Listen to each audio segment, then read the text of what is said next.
The older that you get, you kind of say to yourself, I'm not sure that I want to take on more debt.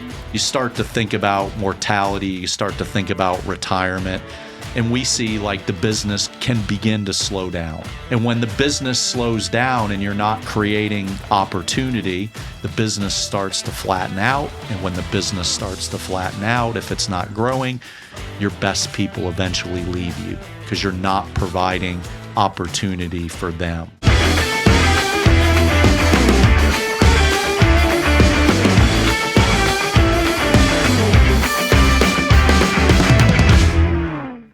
Good afternoon and welcome to the Deal Factory, powered by 3PG Advisors. I'm your host, Jeff Harkness, and in studio today we have former founder and CEO of Caldwell Tree Care, currently Vice President of Sales for Tree Guardians, and a longtime business associate of mine, friend, lake buddy, right? We've done some good surfing, Kevin, in the wake surfing world up on Lake Lanier, but it's really exciting to have you in studio and looking forward to just kind of talking about the tree care world, private equity, the industry, and your experience. So really great to be together, and thanks for joining me here in studio. Not too bad, right? It's pretty cool. Beautiful digs. Great to be here with you in this beautiful place. Yeah, awesome. Well, listen, for the audience, let's just start, or just a little bit of background for the audience. So I wanted you to tell your story about growing Caldwell Tree and a little bit how you got started and where we ended up as we made kind of a strategic decision together to pursue a private equity partner, and ended up joining Halley Capital out of New York and the Tree Guardians. And you guys have been on this unbelievable run of scaling, doing acquisitions, and having a good time, right, with Charlie Haynes, your CEO, and just your team. It's been really exciting for me. You know, it's kind of like your family, you know, and seeing sure what is. you guys are doing out there. But start with this for the audience, Kevin. Just kind of go back, coming out or starting college. Talk to us a little bit about your career and how you got into business, built Caldwell Tree, and just some of those inflection points that you had as you grew a company. Because I'm here to tell you, I get a chance to look at a lot of different companies within that tree care landscape, irrigation, turf. I call it the skilled trades, facility services, residential and commercial. You're probably one of the most profitable businesses that we at 3PG Advisors worked with. And so tip of the cap to you, and tip of the cap to your lovely bride, Kristen. But talk a little bit about your story. Tell your story a little bit on kind of getting in business. So, grew up a childhood entrepreneur in the business, went to college, thought I was going to fly for the Air Force, walked away a few months before my commissioning. All my fraternity brothers laughing in the background saying they knew what I was going to do, and ended up back in the green industry with True Green, and had a great 3-year run with True Green. And that was in turf care, right, Kevin? That was in turf care. The True Green turf care spray application world. That's correct. And kind of became a little bit of a shooting star there, you know, became one of the top-ranked salespeople. This was in the late 80s going into the 90s. And, you know, unfortunately, I didn't have much training in acquisitions and what that meant. And we had just acquired Kimlawn right before my exit. And somebody mentioned something about stock options, and I didn't pay attention. And anyway, I got harangued into leaving that business about 3 months before a transaction, before I would have received a bunch of money. Yeah, so not your best moment. Not my best moment, but it was beautiful because it really led me into my love of trees. You know, that's where I got recruited by Spence Rosenfeld, and I worked there a couple of years. And at the age of 27, you know, I was pretty serious with Kristen. You mentioned her earlier, and I said, you know what? It's either now or never. If I have a family, I won't be an entrepreneur. So I took the jump and the leap into building a business, and took a few years to admonish my non-compete, and then just I could not avoid my want to be around trees. And so I made the big leap from originally what was formed as Caldwell Landscape Company to Caldwell Tree Care. That's right. I forgot you were doing a little bit of landscaping, but obviously your passion lied in that tree and tree care world. It did, and I literally made a decision to do that in September of '97, and April 9th, 1998, had a massive call and basically took a storm event and then figured out how to replace that revenue the following years. And here we go, Caldwell Tree Care and Plant Healthcare, and really rolling into, literally started with a $1.3 million job. Yeah. And that was the genesis of the Caldwell Tree Care side of things. And, when we transacted 2 years ago, we were, only a 5.5-ish million. But as you can recall, we ran a pretty tight business. You were. And one of the things that is a really good lesson to the audience out there, particularly, again, in the skilled trades world, is a lot of times we all start as technicians. I'm a great plumber, I'm a tree guy, and suddenly next thing I know, I'm in business for myself. And a lot of times some of the business items get neglected, like running a good compliant business with labor practices, good solid accounting practices, and reporting, being able to make decisions with real-time data. And so, Kevin, fast forward a little bit as you built Caldwell Tree. When did you decide to say, "Hey, I'm"? Well, let me ask it this way: did you always say to yourself, "I'm building a business that I know will be marketable and likely be able to sell or transact," or did you just, "Hey, I liked working for myself. I like being the boss. I'd like to be the entrepreneur," and you're just putting your head down and go? What was your mindset? Were you building for the day that happened 2 years ago, I guess in May, when we started talking and going down a process together? So at 27, no. Right. I just didn't have an inclination. Yep. But I'd say the turning point for me was kind of the finale of the 2008, 2013 kind of finish of the little recession that we went through. And my banker came to me and said, "Hey, just want to let you know this is the last money I'm going to let you borrow this year, and I need to see some red ink go away to black ink, and you need to pay off your credit line." And that was May 13th, 2013. And that's when I came home and I just said, "You know what? No matter what I do from here on, we are going to make money, and and we were always compliant, but it made it okay to always be profitable and run a tight ship." And I literally said from there on, we are going to be able to be interrogated by anybody from the outside, the inside. That might mean someone would come and want a partner or purchase. That might mean the IRS. That might mean OSHA. Whatever it is, I wanted to be able to withstand someone walking in the door unannounced. And that's how I ran that business from 2013, to 2 years ago. Yeah, fantastic. Again, it's tip of the cap to you on kind of that aha time where you said, "Hey, I'm going to be more intentional on business. I just happen to be in the tree industry." Is that fair? Yep. Yep. And fast forward, I think, talk a little bit about you being former chairman of TCIA and the people that you met there, the level of professionalism, the things that you learned as a young operator, a business owner, that really was kind of a springboard to the next level of Caldwell Tree, and to some degree, indirectly helped support getting to the point where we said, "Hey, we're ready to bring on a partner. There's going to be some significant cash and liquidity there."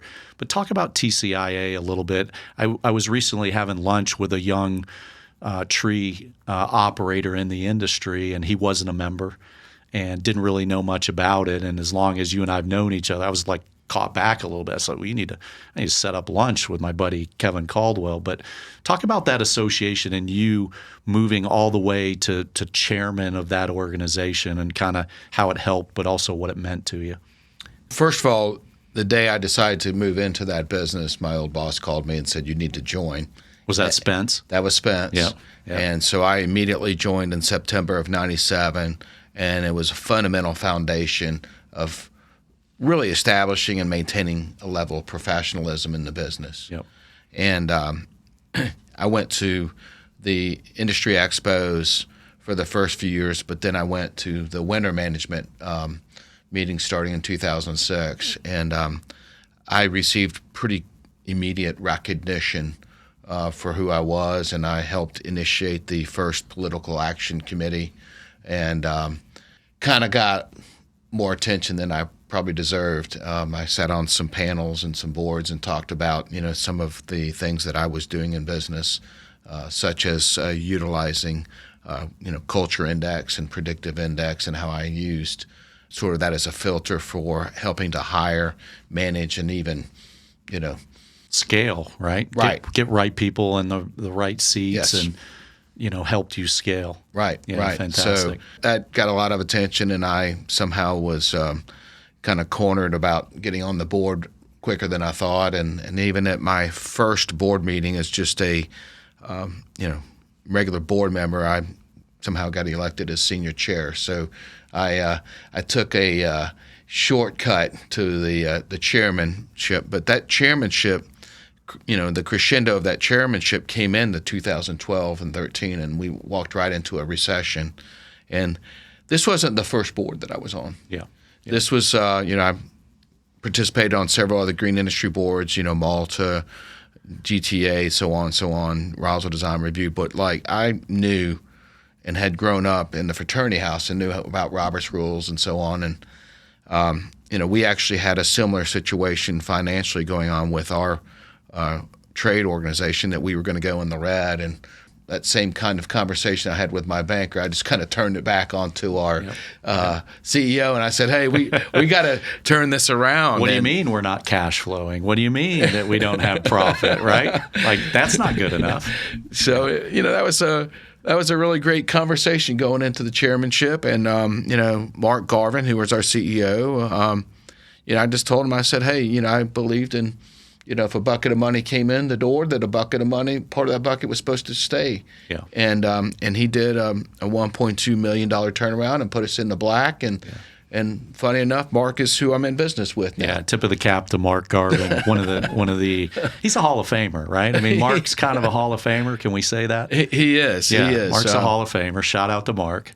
But yeah, just amazing. And so fast forward, if you think about, and this is kind of what we've seen, and you and I've known each other a long time, and we've spent time in the industry at different events, both tree care and what you and I call the green industry. But fast forward, right, the last 10, 12 years has been transformational, right? The introduction of private equity, institutional money. And for the audience, remember, private equity, just a simple definition is there are organizations out there that go and raise capital. They go to wealthy individuals, wealthy families, institutions like insurance companies, pension plans, et cetera. And they say, "Hey, we're going to raise some money in a fund, let's say $400 million, $200 million, $1 billion in a fund. And instead of taking that capital that we raise and go buying traditional investments that you and I are used to seeing, Microsoft or Apple stock, Chevron, CDs, bonds, we're actually going to go out and we're going to buy closely held businesses and we're going to scale them," right? That whole private equity institutional world has really transformed a lot of different businesses in the industry. And it seems like, Kevin, everybody has an opinion on private equity. And what's been fun, you and I were at dinner recently and we were talking about folks that are railroading private equity and how awful it is. And then another camp that says, well, I think you're wrong. But I think it's important for people to understand, and I'm going to get your take on it. Private equity, in my opinion, they have to deploy capital. When I raise capital, I have to deploy it. And what I see with business owners like the Kevin Caldwells of the world, the older that you get, you tend to become a little more risk adverse. Oh, absolutely. Right? And the older that you get, you kind of say to yourself, right, hey, I'm not sure that I want to take on more debt. You start to think about mortality. You start to think about retirement. And we see like the business can not always, but can begin to slow down. And when the business slows down and you're not creating opportunity, and by the way, everything that you do is your own risk and your own pocketbook, what ends up happening is the business starts to flatten out. And when the business starts to flatten out, if it's not growing, your best people eventually leave you because you're not providing opportunity for them, right? And so we've seen, it's just like any other profession. There's really good cardiologists. There's great mechanics. There's lousy mechanics. Private equity and the world that we live in is nothing more than a partnership and a tool to scale and grow with. And again, I believe can be a super highway for wealth. But for whatever reason, it seems like just like politics, everybody's got an opinion. So 2 years ago, you and I get together and I say, hey, things are getting interesting out there. But talk about everybody was banging on your door for a while. You've had plenty of opportunity to sell to a strategic, to do a deal, retire. And we got together and we said, hey, we always kind of knew where you needed to be, right? Talk a little bit about what your experience has been when we were the platform and first investment for Halley Capital and met the guys at Halley, met Charlie Haynes, created the Tree Guardians. Has your experience been negative? Because it seems like there's a lot of press out there of, man, it's not going to be great, and goes against maybe a little bit of the fiber of being the entrepreneur and the tree guy. What's your experience been like working with your new partner? Transformational. I couldn't have choreographed this in my life. It really has. Yeah. And it starts with good people, right? It starts with great people and a great model. I knew when I walked into Halley and I shook hands, and I knew when Mark Garden was in there, I knew I was in a good place because I had a great relationship with him. I met Charlie, and 15 minutes into the conversation, I said, I can work with this guy. Yeah. And then the Halley guys, Mark McKenna, and it felt natural and real. And obviously, we had done it one other time formally, and I had done this informally with others that just didn't have the right, it wasn't the right set of circumstances. Yeah, opportunity. It just wasn't. It didn't feel right, didn't lay down right. And, listen, I've been entertained for 20 years. You have. A lot of people banging on your door over the years saying, come join our team, sell to us, partner with us. And back to what we said earlier, you were kind of always ready. You knew you were building a business that you wanted to have opportunity for, right? You knew you wanted to be marketable. Right. Well, that's great to hear. I figured just based on the growth of what you guys are accomplishing out there, it makes me feel good as we work together on running that process and making sure we picked the right partner and that the intangibles worked and the economics worked. I'm glad to hear. We'll unpack that a little bit more with the audience on some of the hats that you're taking off that you had to wear as an operator, where now you're kind of, in your sweet spot a little bit on man, all that stuff I used to hate doing, I don't do that anymore. But the stuff that I love and I'm good at, I'm in there, kicking butt and taking names every day. We'll unpack that a little bit more. But let's go back to your process. So we get involved together and I begin, me, I get on my soapbox and I say, hey, there's going to be aspects of this process that is a root canal, a proctology exam, business diligence, accounting, Q of E, finance. They're going to pick apart every decision, every transaction, everything that you've done. We got to get through legal, right? There was some heavy lifting there. Talk about the emotions you went through during that process. And again, my job was to kind of smooth things out a little bit. Kristen was involved in the business, materially involved in the business. But as we ran our process, and you think back to that, and I know, I'm 54 now, so sometimes I can't think back 2 years. But talk about the emotion a little bit. What surprised you in the complexity of the deal process? What frustrated you? Did you have those emotions laying in bed where you're like, hey, am I doing the right thing?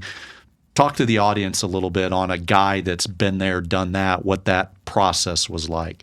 Well, you guys kind of made it pretty painless, to be honest with you, right? Yeah. Thank you. I'm not even paying you to be here. No blowing smoke, but I was trying to recollect as you're saying that, what were the emotions going through me? The hardest part for me was just to keep my mouth shut. Yeah. Right? Because I have a lot of close peer friends, and, keeping my mouth shut, I was on a fishing trip with a bunch of my friends in British Columbia, and we were running a formal process. And traditionally, you guys are all sitting around the fire, right, sipping some bourbon and talking about the industry, talk about acquisitions, growth, et cetera.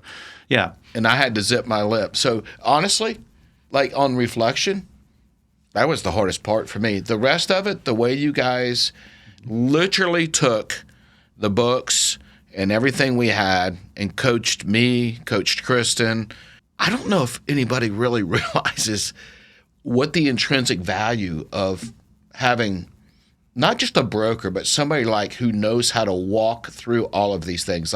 Really, this was really painless for me. Yeah. I mean, we didn't even talk about this before, but in reflection, there was no pain. Now, whether some evenings when you guys were on top of things and we were coming to the finish line and Kristen had to give some financial information, but we also closed in 60 days. Yeah, we moved quick. Right. And again, some of that's a credit to your partners at Halley and Tree Guardian. They don't always go that way, but I appreciate you saying that. So these guys and gals that are out there saying, hey, I'm going to do it on my own, and people do that.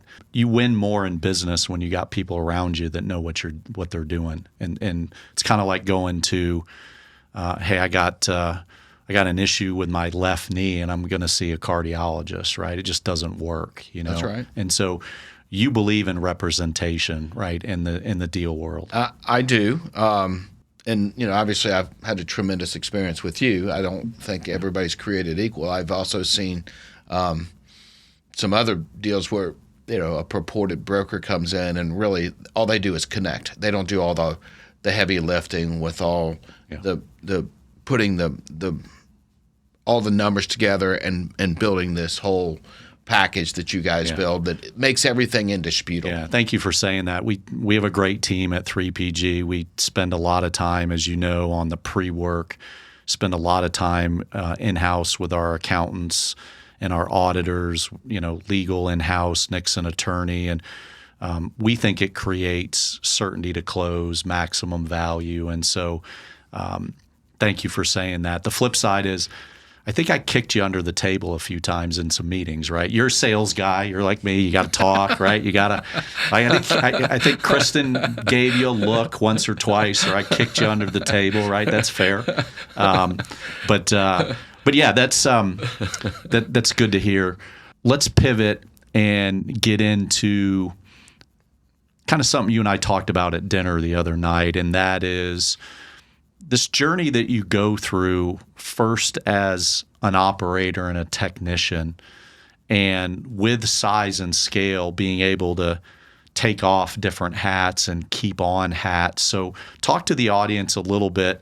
There was part of the strategy, and you were vocal on this, that you didn't want to be the CEO, right? You wanted to say, hey, I want to be a shareholder. I want to be part of an organization. But you're a sales guy, right? And when you were running Caldwell as an entrepreneur, you had your HR hat on, you had your accounting hat on, you had your entrepreneur hat on, you had your operator hat on. So, talk about that transition from being wearing all those hats to now being vice president of sales for Tree Guardian and kind of in your element, because one, I'll compliment you. Sometimes people's egos are too big. They can't do that.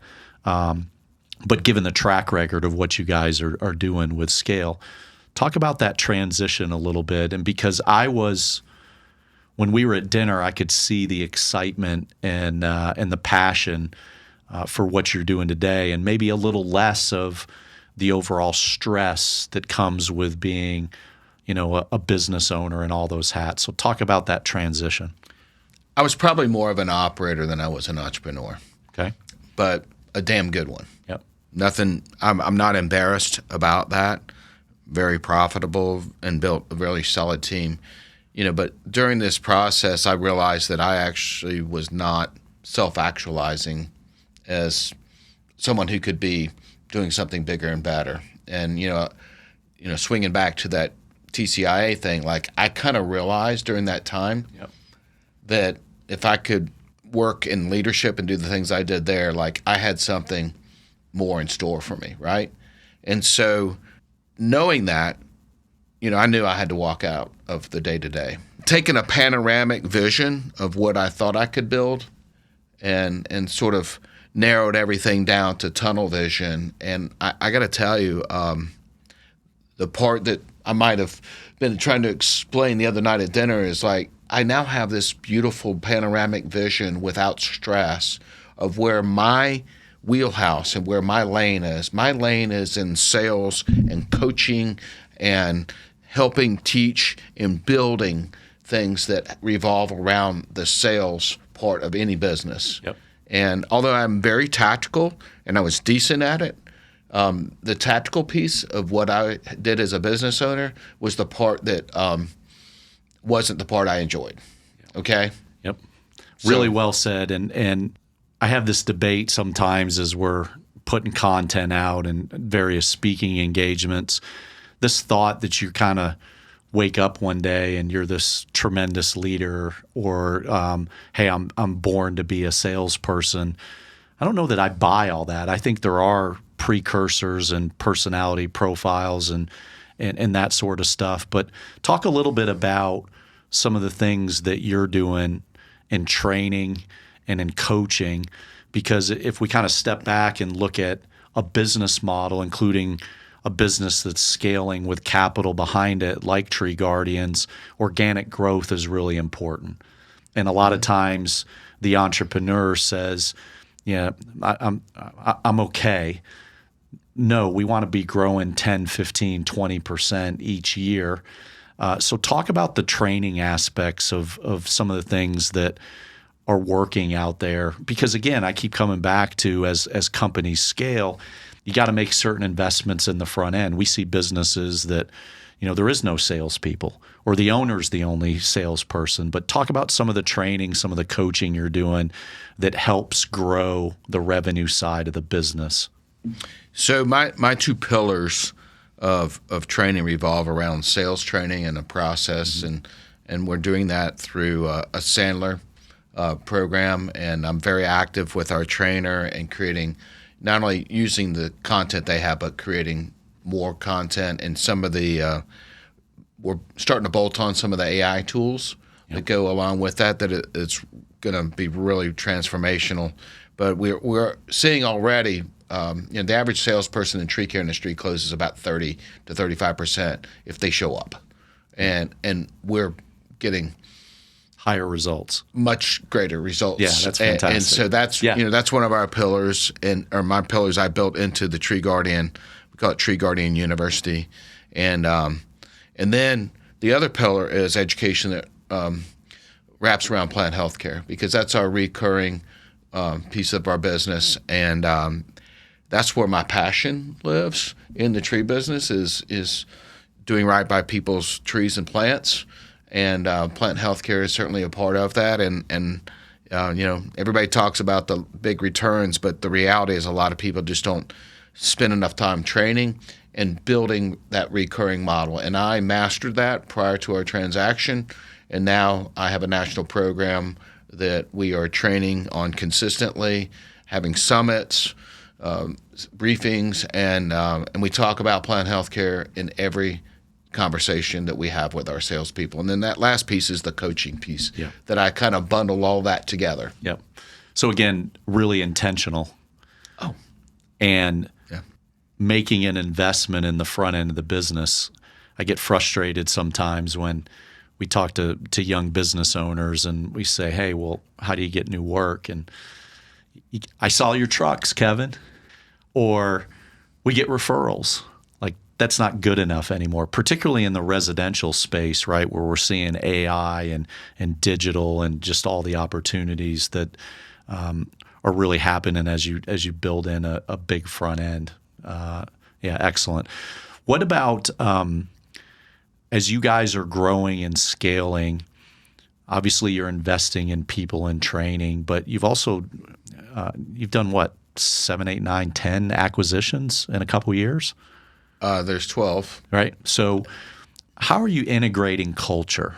Sometimes there's a negative mindset where if you're scaling in part of a bigger organization, forget brands for a minute, that's a different conversation. But how are you guys making everybody feel like they're part of the same team, right? Because everybody, I'm tired of what's your biggest success. It's culture. We have great culture, and then they can't define it. How are you guys being intentional about culture and family despite your size and scale? Speak to that a little bit. So the context I have to answer that is like, we're not even 2 years into the business, and I was 2 years, and really our first transaction was actually, our second transaction was one you also handled for us in February the year after. So we're really playing in like a 14 to 16 month window. Yep. I mean, we have caught on like house of fire, right? So, and our model is not to go in and redress everything and obviously not rebrand everything. So we're not trying to go in day one and create an integration plan that changes culture. Yeah. I hate the term nothing's going to change, right? If I hear one more advisor, broker, deal guy, buyer stand up and say, hey, business as usual, nothing's going to change, it's a disaster. Isn't communication the key? Like taking hold, like we're in the industry and you and I can chuckle about this. Hey, did you hear this rumor? So-and-so's doing this, right? I mean, we're like a very gossipy industry for whatever reason. And if you kind of wait around to create communication and narrative, there's already fear, right? People think they know what it's going to be like. And then they talk to their vendors, the subcontractors, even their spouse. Isn't communication really the key as you guys are building culture? You're being transparent. Obviously, actions matter, but don't you really need to own communication, particularly day one and early on to people that maybe feel anxious about being part of a new organization? And is my boss going to be a jerk? Do I have a new boss? Are my benefits going to change? Gee, she got my paycheck wrong. Talk about communication a little bit. So my boss, Charlie Haynes, is the master. And I knew that the day I met him, as I mentioned earlier. And he is a part of the due diligence and is also on every location, when we do have a transaction, and stays in contact with all the operators. And our leadership mantra, it works through a servant leadership model. And so that's the culture he establishes, that we want to be servant leaders to those individual operators. Mm-hmm. And yes, there is that rhetoric that nothing's going to change, but the first thing that changes is the bank, and everybody understands that. But what's really happening organically as we develop, and I mean, we're on a fast track, right? You're scaling quickly. We're scaling quick, so we don't have everything figured out wholly and completely. But what we are figuring out is using the servant leadership model, communicating with our operators on a consistent basis. I communicate with the operators and all the sales team consistently. We have meetings consistently.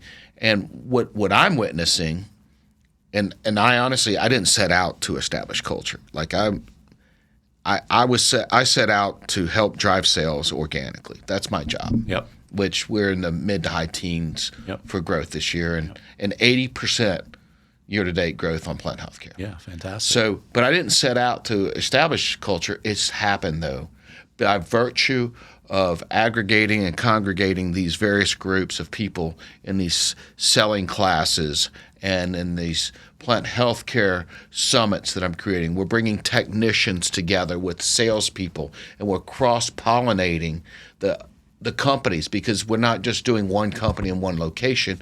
We're bringing in and building, I'm building divisions. Yeah. And, it's kind of funny. It just sort of happened organically because of the horticultural zones.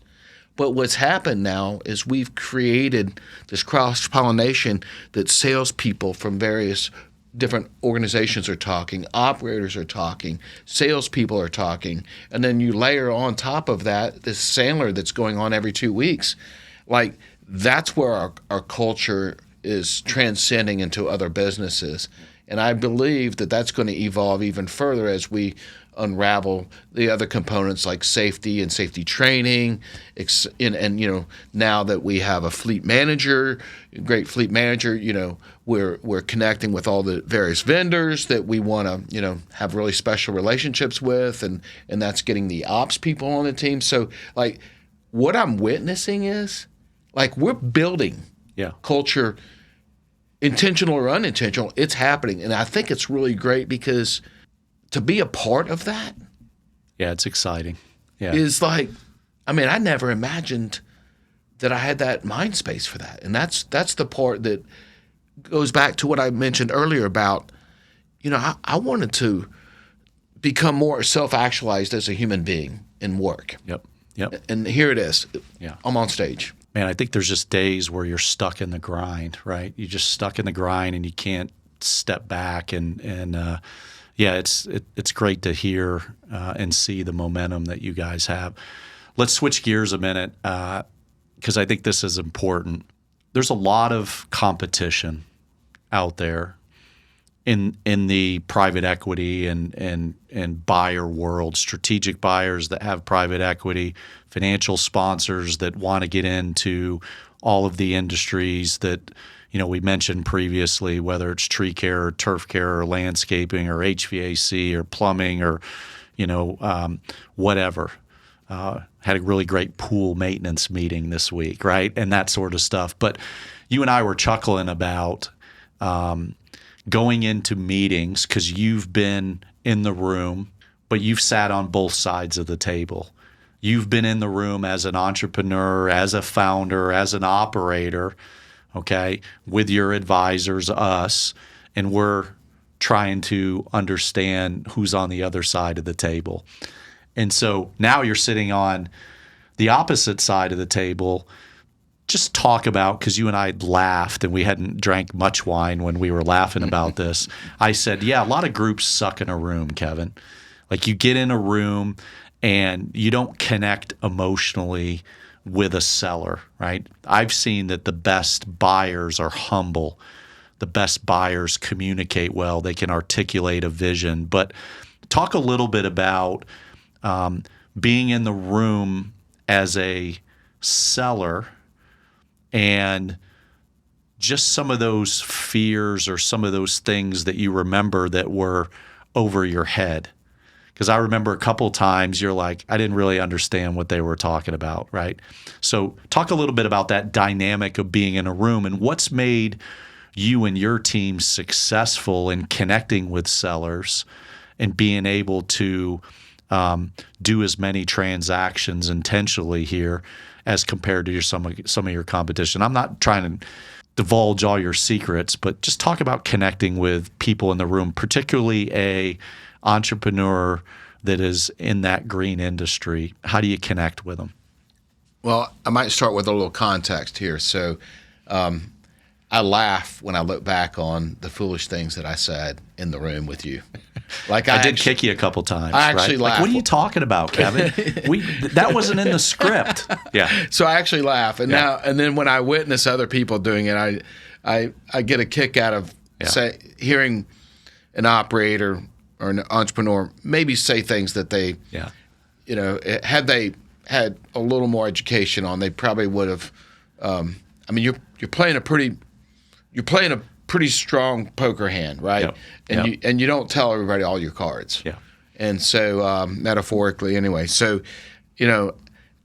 I think that to try to swing around and answer this, the best way I know how is to start with that and say, what I love doing is I also like talking the operators through the process outside the M&A piece. So I'm always ready, able, and willing as the founding partner to talk to the operators and tell them about what I walked through and what the emotions and what the experiences are.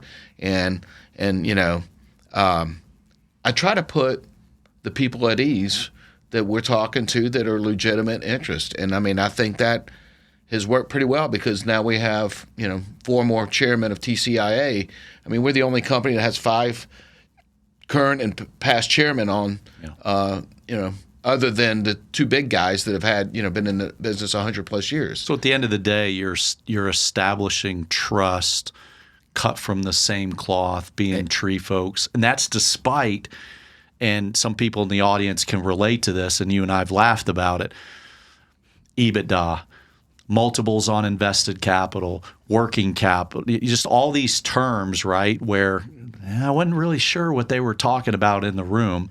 And I think sometimes on the buyer side, we're so anxious to get into our story as a buyer, or we're so anxious to get into, I call it diligence. Man, I want to get in the weeds.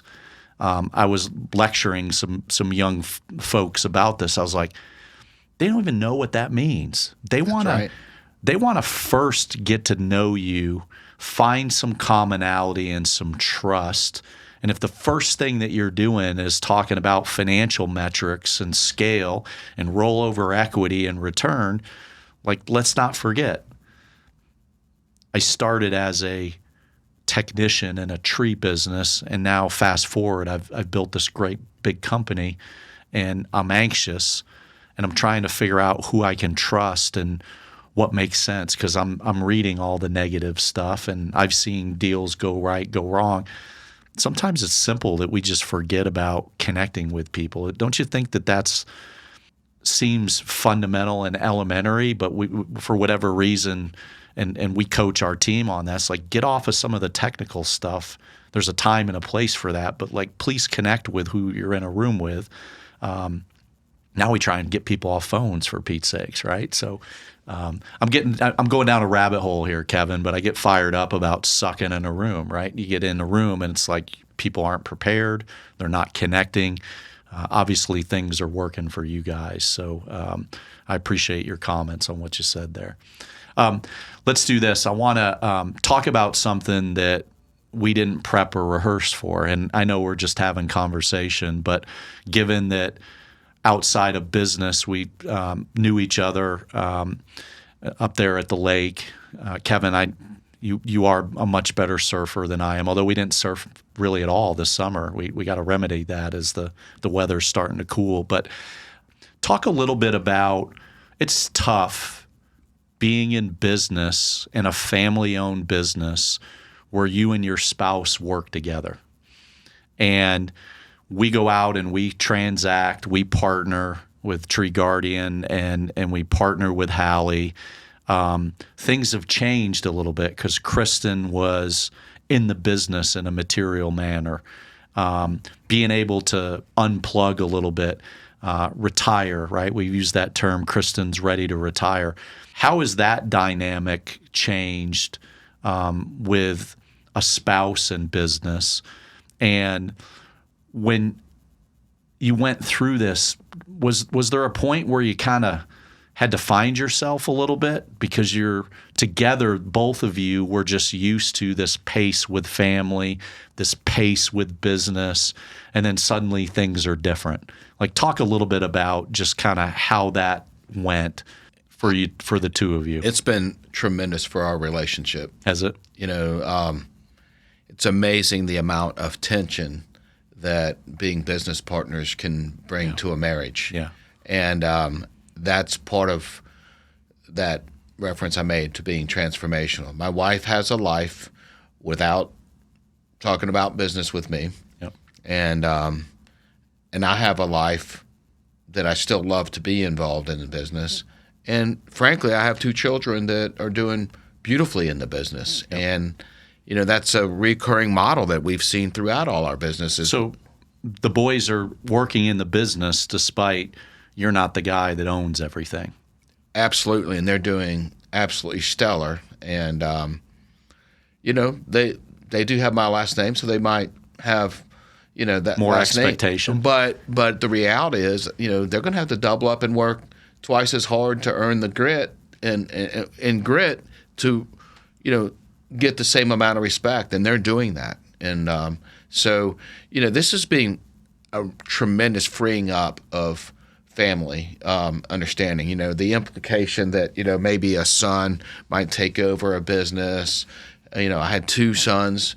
I don't have to worry about how to make that happen. And obviously, neither one of them could have in any way, form, or fashion helped do what we're doing. Right. And if they had come into the business, we would have been a small mom and pop. Yep. And they would have just done whatever, and it still would have been a 5% per year growing business with lots of profit and no opportunity for people to grow outside of that business. And now, like even my son Will, Will, so Will is now becoming sort of the de facto field expert on single ops, right? Yep. And he's going to have an opportunity to do something that he never dreamed of. He's got a degree in business and a minor in finance, and he's going to do something with that within this organization. My older son, Austin, degree in business, minor in leadership.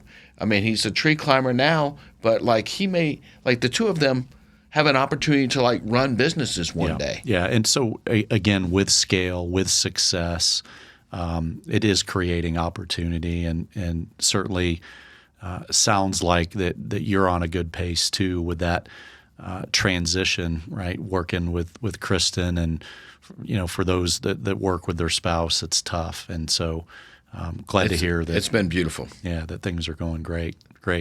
Awesome. Hey, let's talk big buzzword right now, and we'll kind of move towards wrapping here. What do you see in technology-wise out there in the industry? Obviously, safety is priority one, and people unfortunately have accidents and die in this industry, and it's catastrophic. And we don't even want to think about that, but we got to be intentional there. What do you see in technology-wise? You mentioned single ops.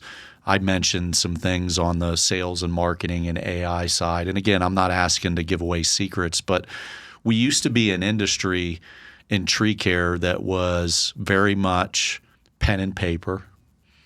And we can say this because we're of age, a little bit old school.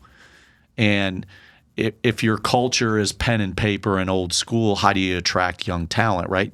You're seeing innovation and you're seeing technology in the tree care world. Is that fair? I am. And I've used single ops here a couple times, they're a CRM, but there's, we have 4 different CRMs across our network, and we'll eventually, consolidate. But as I speak, there's more coming out right now that are far advanced. And I see the CRM world integrated with pieces of AI that proposals will be voice activated and sent to clients and agreed to clients spontaneously on the spot. And I see that driving the work orders and all the various other things that go with it, including some electronic scheduling boards and so on. So that the CRM technology is going to get greater than it is today, and it's going to happen fast. And you'll see some of that at TCIA Expo. In terms of training, I'm not going to give you the exact. No, I get it. I'm not looking for secrets. I get it. But there's some virtual role playing avatars that we're going to be experimenting with with our salespeople. So most of what I see and know is involving the world that I'm living in, which is going to be around the CRM and training. And so those are the areas that I'm seeing influence, particularly with AI. Yeah. And I was the first, although the oldest, the first in my in my group to use the AI recording for Teams. I use Fathom and a couple of the other ones, and it's been really helpful. Yeah. And I still like a pad and paper, but man, there's nothing like having those Fathom note takers. I don't mind sharing that. That's a great tool that we're using, and I just see more and more tools getting bolted on. But we don't see any of these companies doing any of these at advanced levels, right? And so the fun part about what's happening with us is these things are rolling out. In fact, I'm hiring an AI instructor. Yeah, it's really early on. We've been pretty focused in our world on what technology and AI means, and what tools are out there to really expedite something that's just eaten too many man hours. So fantastic. Well, let's do this. It's been great to be together in studio, no less, right? And I want to just kind of close with, and maybe I'm getting a little bit deep here, but it's interesting to me that young kids grow up in this world and they're told that they have to go to college. Kids grow up in this world. When you and I were coming up in high school, we used to have the trade schools, right, where they teach you to be a welder or a plumber or whatever. And so it's been really rewarding for me in the time that you and I have known each other to just see this journey that you've been on, and this journey with your partners. But it's interesting that there's nothing wrong about going to college, but there's so much talent out there that's saying, hey, I just want to start a career and get into an industry, being passionate about being outside. When I look around at the opportunity career-wise and the wealth that's being created, multiple generational wealth with people and partners that know what they're doing, are you guys trying to recruit more at the high school level? Because we're still in a society right now where everybody should go to college, and I believe college might not be for everybody. And that doesn't mean that we don't have a ton of college grads in the industry. We do. But are you pushing down? What's the messaging that you would give somebody? Because you're a guy that's built a business. You've transacted. You're a big-time investor still in a much bigger business. What do you say to people out there that say, it's not working, or somebody that's young trying to start a career and they don't want to be an attorney or a dentist or a doctor, hey, let's get our hands dirty in the trades. Talk to me just a little bit about your philosophy, because you got two boys in the niche, right? So close with that, just on kind of what the industry's meant to you and what you think the opportunity for young people is. I think the opportunity is great as it has ever been in the tree care industry in particular. Yep. And I think there's, in some examples I left in my wake at Caldwell, right? We hired some young people that for whatever reason, didn't want to go to college or didn't finish college, and they're still working there 7 years later. Yep. And they're making very great living. In fact, one of the kids that I left behind, I just asked him to move his brand new Toyota Tundra, probably a $65,000, $70,000 truck, when I was over by the office today. I mean, living in his own place and soon to have a family. Wages have gone up disproportionately, which is good, to the economy, right? Yeah. Like a tree care worker, years ago, you started them for less than half of what they make today. Yep. And some of the senior people are making, 4 times that. And then Planned Healthcare is another great place. Planned Healthcare, serves people well that aren't predicated to want to getting up in the air, that want to solve problems and do environmental things. And it's not out of the question to make more, 2 years in than a college graduate. Yeah. And I think that's one of the things that is an indirect positive impact with scale. If you're part of a business that's growing and scaling and you're with the right people and the right leadership, there's opportunity, better benefits, higher pay, ownership, stock options, right? A more acceptable work schedule. And it seems to me like, man, we're a different industry now. I agree. I think we're significantly better than 20 years ago when it comes to technology, opportunity, how much the professionalism is raised in the industry. And so it kind of sounds like it's just two old guys talking about back when we were in our day together. But anyways, I want to thank you for coming into studio.